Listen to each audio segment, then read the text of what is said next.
Sabe, a gente costuma pensar que os maiores obstáculos para o nosso sucesso são coisas externas, sei lá, economia, a concorrência, a falta de sorte. Mas e se o nosso maior adversário não estiver lá fora, mas sim aqui dentro? Hoje, a gente vai mergulhar nas ideias do livro de Ryan Holiday, O Ego é Seu Inimigo, para descobrir como dominar esse adversário que se esconde na gente. Essa frase do filósofo estoico Epicteto, cara, ela vai direto na veia. O ego, essa crença toda inflada na nossa própria importância, fica sussurrando no nosso ouvido que a gente já sabe tudo, que somos os melhores, e no exato momento em que a gente acredita nisso, pronto, a porta para o aprendizado e para o crescimento simplesmente se fecha. A primeira vítima do ego não é o nosso orgulho, mas a nossa capacidade de aprender. Essa imagem resume tudo, né? É a batalha central das nossas vidas, uma balança que nunca para. De um lado, a humildade, que nos mantém com os pés no chão, sempre aprendendo, sempre abertos. Do outro, o ego, que nos deixa cegos e nos isola. E em cada fase da nossa jornada, essa balança está ali, pendendo para um lado ou para o outro. Então, o nosso papo hoje vai seguir exatamente essa batalha. Primeiro, vamos definir quem é esse tal de inimigo oculto. Depois, a gente vai ver como ele ataca em 3 momentos-chave: quando estamos aspirando a algo, quando finalmente alcançamos o sucesso e, claro, quando damos de cara com o fracasso. E no fim, vamos ver umas estratégias para dominar esse adversário. Bom, vamos começar colocando o nome no nosso adversário. O que exatamente é esse ego de que tanto se fala? Olha, é super importante entender que a gente não está falando de autoconfiança saudável ou de autoestima. Na verdade, é o oposto tóxico disso. O ego, nesse contexto do livro, é aquela voz arrogante que coloca a gente acima dos outros. É uma crença bem prejudicial que distorce a nossa percepção da realidade, que impede a gente de enxergar as próprias falhas e, por consequência, bloqueia qualquer chance de crescimento de verdade.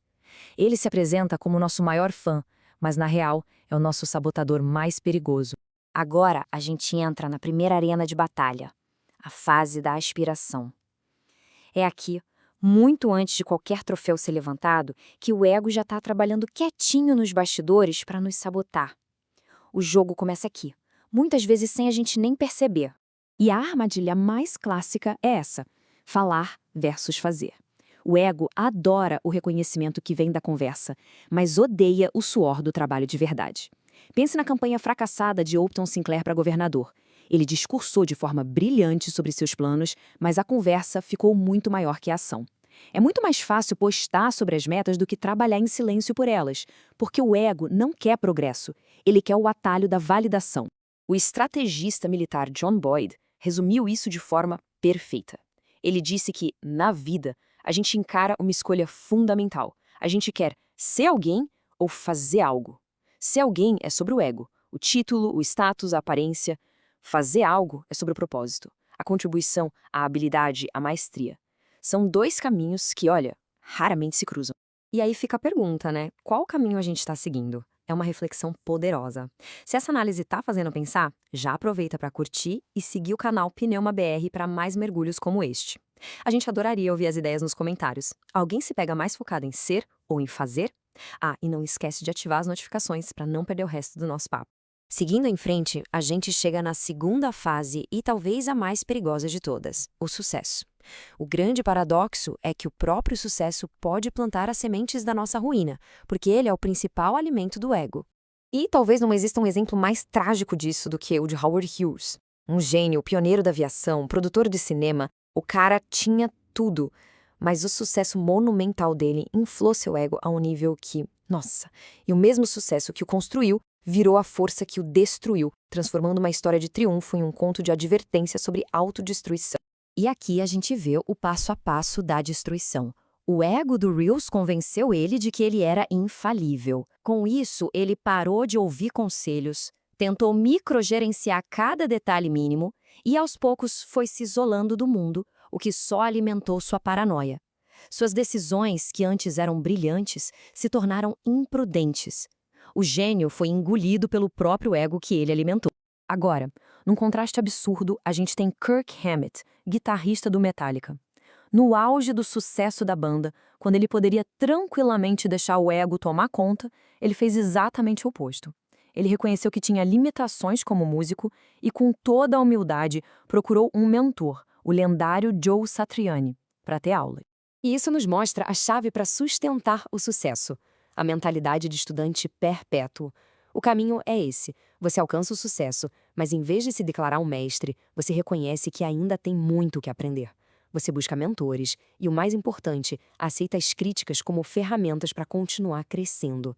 O sucesso não é um ponto de chegada, é só um ponto de partida para um novo nível de aprendizado. Finalmente chegamos à terceira e última fase, o fracasso. E vamos ser sinceros, o fracasso é inevitável. Todo mundo vai passar por isso. O evento em si não é o que nos define. O que nos define é como o nosso ego reage a ele. Se ele transforma isso numa lição valiosa ou num golpe destrutivo. Diante de uma dificuldade, a gente tem uma escolha, um conceito poderoso que o autor Robert Greene chama de tempo vivo ou tempo morto. O ego nos empurra direto para o tempo morto. A gente se lamenta, culpa o mundo, fica paralisado. A alternativa, o tempo vivo, é usar esse período de dificuldade ativamente para aprender, para estudar, para se fortalecer e planejar o próximo passo. E o exemplo máximo disso é Malcolm X. Condenado à prisão, ele poderia ter deixado aquele tempo se tornar um tempo morto. Mas em vez disso, ele transformou a cela dele numa universidade. Leu tudo o que podia, estudou, debateu. Ele escolheu o tempo vivo e saiu da prisão uma pessoa completamente transformada, um dos líderes mais influentes de seu tempo. Ele não deixou o fracasso defini-lo. Ele usou o fracasso para se reinventar. E com isso, a gente começa a amarrar as pontas. A gente viu como o ego ataca na aspiração, no sucesso e no fracasso. A grande lição é que dominar essa fera não é um evento único. Não tem uma vitória final. É uma prática constante, uma batalha que a gente trava todos os dias. Tá, mas e na prática? Como a gente leva isso para a vida? Tudo se resume a este mantra para cada fase. Na aspiração, quando estamos começando, a humildade é a nossa maior aliada. No sucesso, quando as coisas dão certo, a gratidão e a mentalidade de estudante nos mantêm no caminho certo. E no fracasso, quando tudo parece perdido, a resiliência nos permite encontrar a lição e levantar mais forte. É um lembrete simples, mas muito poderoso. Não importa em qual fase da vida a gente está ou o que estamos prestes a enfrentar, o adversário interno vai estar sempre ali, esperando uma brecha. Para tudo que vem a seguir, o ego é seu inimigo. E a gente termina com essa ideia profunda. O ego precisa de validação de fora, de aplausos, de reconhecimento.